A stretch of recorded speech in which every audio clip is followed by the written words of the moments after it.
One of the great problems the Republican Party has is the Republican Party has lost a connection with the people who elect Republicans. You have the guys in Washington, and the guys in Washington live in Washington, and for the record, I and most red state writers don't live in Washington. I actually live an hour south of here. The guys in Washington get it in their head that they know what's best for us 500, 800, 5,000 miles away, and they don't. And they start seeing things differently from the way other people do. Redstate endorsed Marco Rubio for the United States Senate in Florida without any reservations. He will be the next United States Senator from Florida.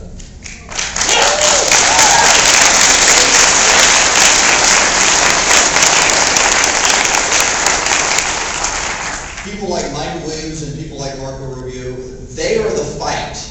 They are the fight for the heart and soul of the Republican Party. Is the Republican Party a party of conservatives, or are conservatives just that part of the party that funds it and elects the people it chooses? I say the Republican Party must be the party of the base, of the conservatives, of the people who believe that life must be a priority, that government must be limited, and that freedom must remain. Those are the types of people we endorse at Redstate. It is my distinct pleasure to be able to get Marco Rubio here today before you. This is a guy who you don't need to just vote for if you live in Florida. If you live across this nation and you have not opened your checkbook or pulled out your credit card for him, you've got to do it. You absolutely have to do it. We cannot let the establishment in Washington take it away. Ladies and gentlemen, Marco Rubio.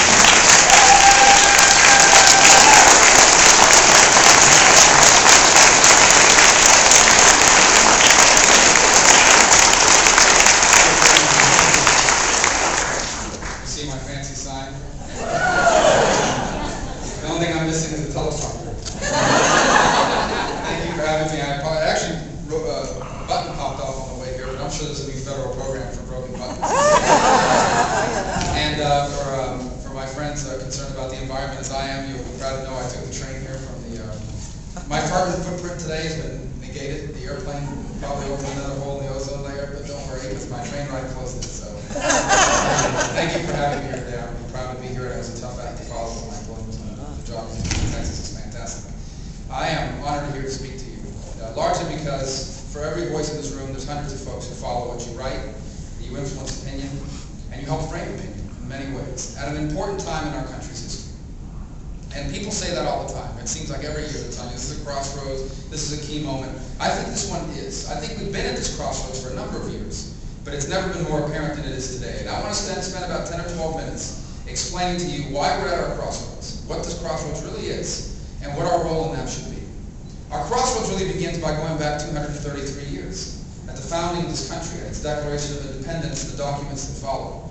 And from those political, and we won't go into all of them, but from those political rights and responsibilities emerged economic rights unparalleled in human history. The result is the most prosperous people in the history of the world. By and far, the most prosperous people in the history of the world. And we measure prosperity not just by the number of billionaires we have, because we certainly have our fair share of billionaires, but some of the richest people in the world can be found in places far away from here. The measure of our prosperity has never been our number of billionaires. It's been the number of billionaires put out of business by everyday people who worked harder and had a better idea. And that truly is the source of our prosperity. This was a country, and remains very much so, a nation where you can start your business by drawing its business plan on the back of a cocktail napkin and putting it to good use. This is a country where you should be able to open your first business out of the garage of your home in violation of the local zoning ordinance. And within a number of years, if you so wish, sell shares of that company on Wall Street. It doesn't just happen sometimes, it happens all the time. In fact, some of the largest, most prosperous, and I was reading the other day, and I'll get the numbers wrong, but the S&P 500, of the original 575 or less remain. It tells you the kind of fluidity in the marketplace and the fact that this creative destruction, where basically, I don't care how powerful or rich you are in America, if somebody has a better idea and they work harder than you, you won't be the top dog for long. What is the source of that? that? Is it just our political rights? The answer is no. Because China has proven that you can have some economic freedom, or a significant amount of economic freedom, but no political freedom. They are separate and distinct, and yet intertwined. Intertwined because what we have seen throughout human history is that when you begin to lose your economic prosperity, folks will step up to the plate and say, we will restore order in society, but to do so, you must give up your liberties. And it's happened time and time again in human history, where an economy will decline and leadership will arise and say, the only way to restore order is for you to surrender your liberties. Now, there are extreme examples of that, and I am not about to tell you that that is what we're living through. My parents are exiles from Cuba, and as much as I disagree with this administration, I'm never going to compare them with Fidel Castro. But I am going to tell you that I'm raised by people who know you can lose to your country, or at least its essence, in a very short period of time. When you're in exile, when you're surrounded by exiles, you don't have the liberty of being apolitical. You know that government can matter. You know that who your leaders are matters. And usually matters in a negative way. I was saying to someone outside, the impacts of negative leadership, the negative impacts of leadership are felt much more quickly and much more apparent than the impact of positive leadership. We're seeing that in America today. Now, the source of our prosperity is that creative destruction, the ability of anyone from anywhere to be anything. And I think that that is the fundamental cause of our time, whether our children and grandchildren will inherit a country where that is possible. Because if they do not, and I believe that if we continue down this path, they will not be inheriting such a country, then they will be the first generation of Americans that will inherit a country worse than the ones their parents did. And that has never happened in 230 some odd years. Never has a generation of Americans left the next worse off. And above everything else, that's what compels me to run against the U.S. Senate, for the U.S. Senate. Believe me when I tell you, you're probably aware of it by now. This is not the natural next step on the ladder up in politics. There are a lot of other offices to run for in Florida that opened up this year that would have been a lot easier.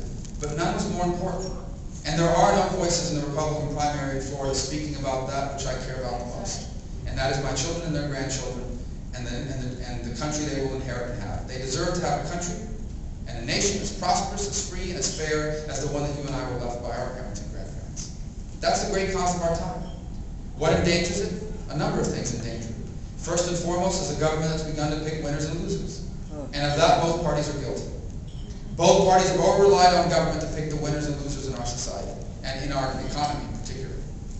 And that's what happens every time government spends money on stimulus plan. Who gets the stimulus dollars? Who gets bailed out? Banks and companies that are too big to fail.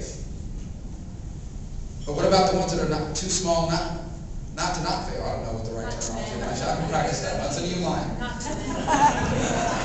The small businesses that aren't represented in Washington, D.C., who don't have lobbyists or trade associations working on their behalf, who are not at the table, and then legislation after legislation. You see that reflected in the cap and trade bill, or the energy tax, as I call it. And the energy tax bill clearly has been influenced by folks who have a seat at that table in Washington, D.C. But the consumer is not there. The small businessman and small businesswoman is not there. And they are the backbone of this economy. That's a cliche. People say that all the time, small business is the backbone of our economy. But too many people in government say that as lip service. And none of them really mean it or understand.